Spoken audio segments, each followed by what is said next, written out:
the next topic, Bernoulli's principle. Bernoulli's principle or Bernoulli's theorem states that the total energy of an incompressible, non-viscous fluid in a steady flow from one point to another is a constant. So, incompressible means its density remains constant. Non-viscous liquid means its coefficient of viscosity is negligible. And steady flow means streamline flow. So, it is actually an ideal situation. That means incompressible, non-viscous, steady flow of liquid. For such a case, actually the total energy remains constant. That's what Bernoulli's theorem states.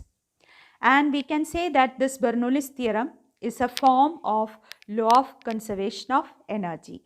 So, Bernoulli's theorem is applicable to these types of liquid. That means it is an ideal situation that it is a non-viscous, it is incompressible liquid, and it should be a steady flow also.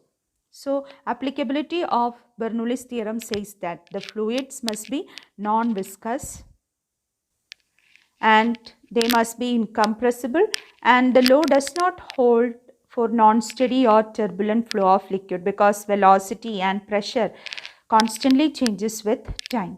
So, for incompressible, non-viscous, steady flow of liquid, total energy will be constant. That's what Bernoulli's theorem says. Now, we have the Bernoulli's equation. So, there is a mathematical equation of this Bernoulli's theorem. That's what we call as Bernoulli's equation.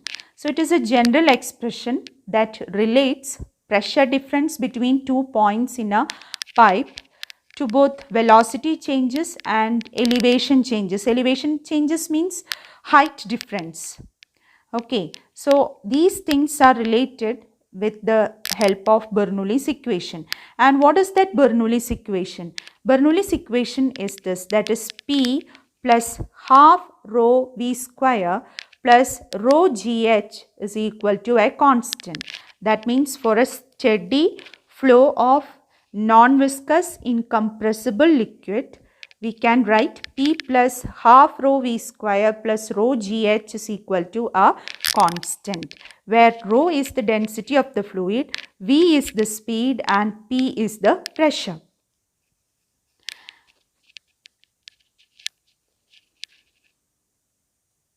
And this Bernoulli's equation can also be stated like this. That means P is pressure. Half rho V square, you know, half mv square is kinetic energy. So, m by V, that is rho, that is what? Density. So, half rho V square, we can call it as kinetic energy per unit volume. Similarly, mgh is potential energy. So, mgh by V, that m by V is rho, that's how it became rho gh. So, that rho gh is potential energy per unit volume. So, we can state like this also, that is, as we move along a streamline, the sum of pressure, kinetic energy per unit volume and potential energy per unit volume remains constant. That's how we can explain Bernoulli's equation. So, Bernoulli's theorem states that total energy of an incompressible, non-viscous, steady flow of fluid remains constant. Mathematically, we state like this, that is, for a streamlined flow of non-viscous, incompressible liquid, the sum of pressure, kinetic energy per unit volume and potential energy per unit volume, it remains constant. Now, we will discuss the derivation of this Bernoulli's equation. For that, we consider the liquid flow through a pipe whose cross section and elevation varies. So, that height difference you can note at one end, at the end A1 or at the end which is written B, there it is height is h1, and where it is written E, the height is h2, or where it is written D, the height is h2. So, the liquid flow is from height h1 to h2 through a pipe of varying cross section. Cross sectional area at B is A1 and at D it is A2. and pressure difference also is there. At B it is P1 and at E it is P2. So pressure difference also is there. And you know equation of continuity, if area difference is there, you know velocity also will be different. So at B we take the velocity or the speed of the liquid flow to be V1, and at E we take the velocity to be V2. Now we need to obtain this Bernoulli's equation. So in this case, we can see that at B, we already mentioned the velocity is V1. So in a time delta t, the liquid has moved through a distance V1 delta t. In the same time interval, at D, from D to E, the liquid might have moved through a distance V2 delta t, because there the velocity is V2. So the distances moved by the liquids at the two ends in a time delta t, it is V1 delta t and V2 delta t. So we can write the volume of liquid which has moved in a time delta t, it is volume. How will we get volume? Volume we will get by multiplying this distance with area. So volume of liquid which has moved in a time delta t at the end B, it is A1 V1 delta t. Similarly, the volume of liquid which has moved at the other end, it is A2 V2 delta t. So this is the volume of liquid which has moved in a time delta t at the two ends. Now, if we take the density to be rho, the mass of liquid which has moved at the end A and at the end B, that means at the end B and at the end D, we can write. So the volume we have written. Now if rho is the density, we are considering incompressible liquid, means its density is same at both the ends. So the mass of the liquid which has moved in a time delta t, it is rho A1 V1 delta t and rho A2 V2 delta t. So at the end B, the mass of the liquid which has moved is rho A1 V1 delta t, and at the end E or at the end D, the mass of liquid moved is rho A2 V2 delta t. So this is about the mass which has moved. Now here in the derivation of Bernoulli's equation, what idea we use is work energy theorem. That means total work done on the fluid, it appears in the form of its change in energy. Change in energy means it appears in the form of change in kinetic energy and change in potential energy. So total work done on the fluid will be equal to change in kinetic energy plus change in potential energy. That will be the key point which we will be using in the derivation. So what we need to do first is write the expression for total work done on the fluid. That is the first step. The second step, write the expression for change in kinetic energy of the fluid when it flows from the end B to the end E. Okay. Then next step, write the change in kinetic energy when it moves from B to E. Okay. After writing this, we have to write the equation, that means total work done, that is equal to change in kinetic energy and plus change in potential energy. Then rearranging the equation, we will get the final expression for Bernoulli's equation. That's what we are going to do. So first we will write total work done on the fluid. So to write total work done on the fluid, we should see the work done at the end B, that means BC, and the work done at the end DE. Both we need to write. So first we can see that at the end D, we are doing work. That means some external agency is doing work at the end BC.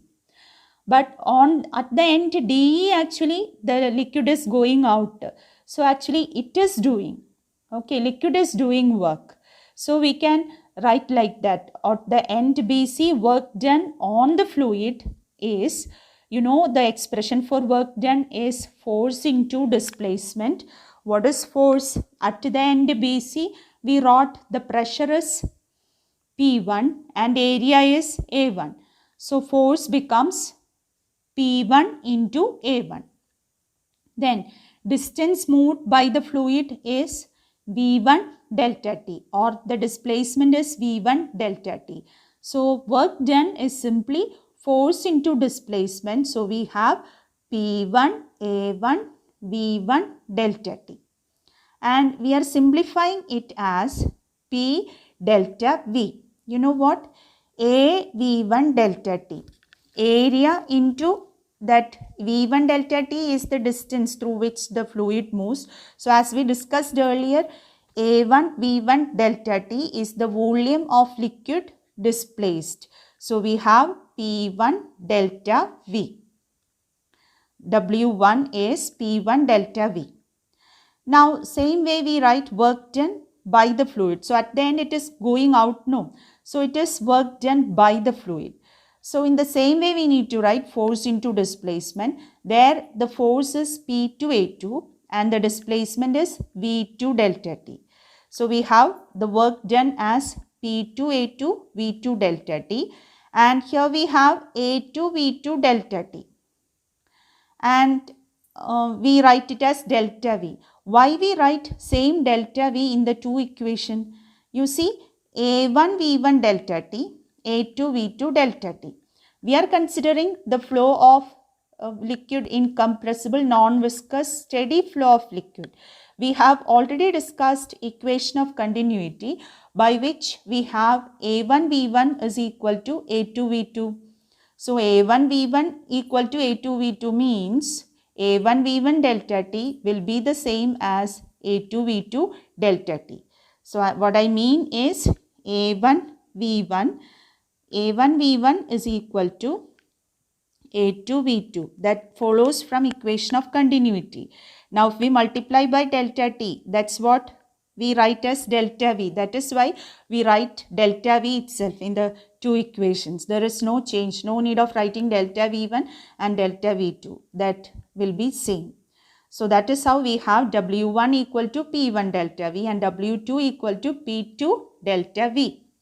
Now we are writing what work energy theorem is total work done on the fluid. Here W1 is the work done on the fluid. W2 what we wrote is the work done by the fluid.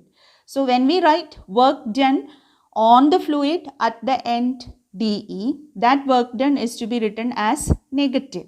So actually work done on the fluid at dE, it becomes minus P2 delta V, minus P2 delta V. So the net work done, total work done on the fluid is W1 minus W2. That means when we add both, actually it is sum W1 plus W2, one is negative. So we get P1 minus P2 into delta V. That is the total work done on the fluid.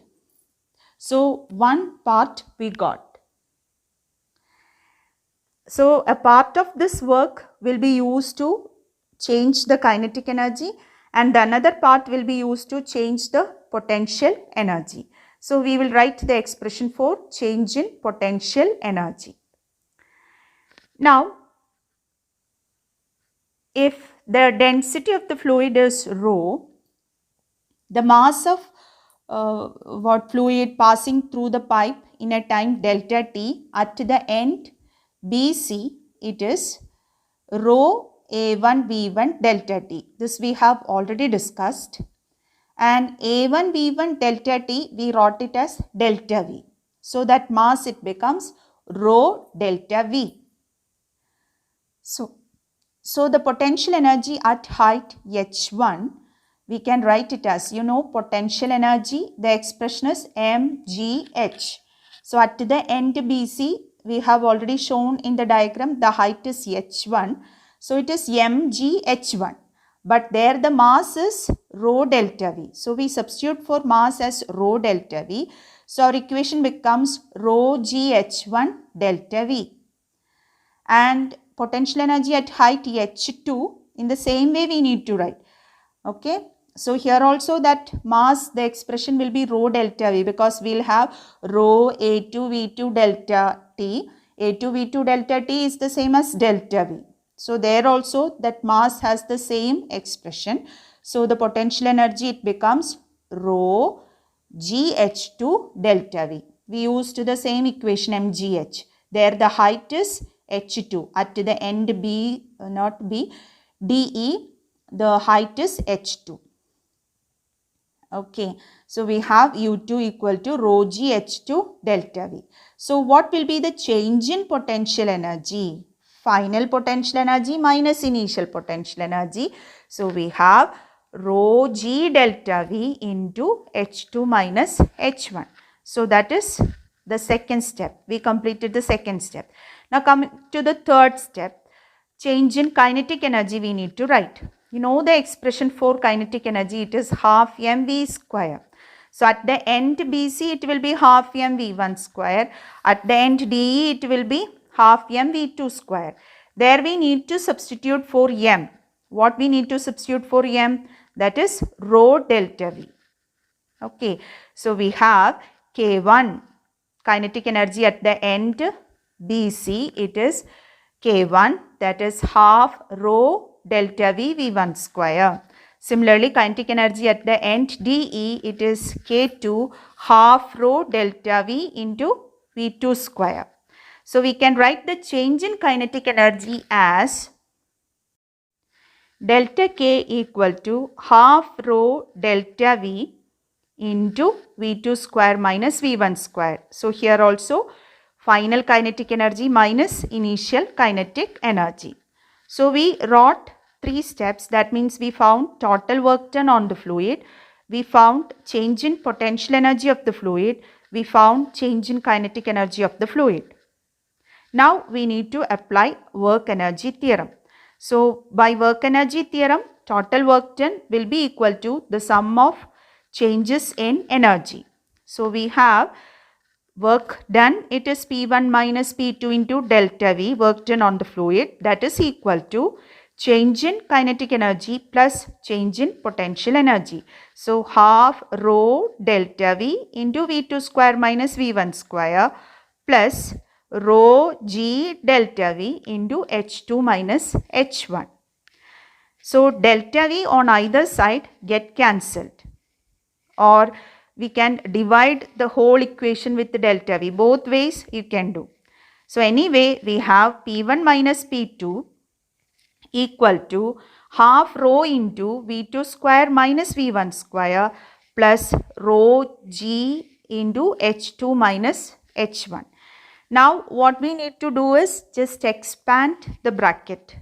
So you will have terms on right hand side like half rho V2 square minus half rho V1 square plus rho GH2 minus rho GH1. Left hand side is P1 minus P2. Now what we need to do is the quantities with the suffix 1 we need to write on left side, and suffix 2 we need to write on right side. So rearranging like that, we will get the equation like this, that is P1 plus half rho V1 square plus rho GH1 equal to P2 plus half rho V2 square plus rho GH2. So that is the Bernoulli's equation. So we can conclude it as what? P plus half rho V square plus rho GH1 is equal to a constant. That is what is called as Bernoulli's equation. So for an incompressible, non-viscous, steady flow of liquid, we have the Bernoulli's equation like this, that is the sum of pressure, kinetic energy per unit volume and potential energy per unit volume will be a constant. Now here we have two special cases. First case is flow through a horizontal pipe. So if the pipe is kept horizontally, you know H1 will be equal to H2. So by applying in this equation when we put H1 equal to H2, those two terms get cancelled. So what we have is P1 plus half rho v square or P plus half rho v square will be a constant. So that potential energy term will not be there because it remains constant. We are considering a horizontal pipe. So that is the first special case. Now second case is this for a stationary fluid. If the fluid is stationary, kinetic energy term will not be there. So we can write it as P plus rho gh as constant. That means P1 plus rho gh1 equal to P2 plus rho gh2. Okay. Now here that's what we have as Pascal's law, that pressure difference is expressed in terms of height. We have already discussed in the case of statics, fluid statics. Now as the example for this first case, we said what in the case of horizontal pipe, P plus half rho v square equal to a constant. It has got a number of applications actually. We can say, see, P plus half rho v square a constant. There the two variables are pressure and v, velocity or speed.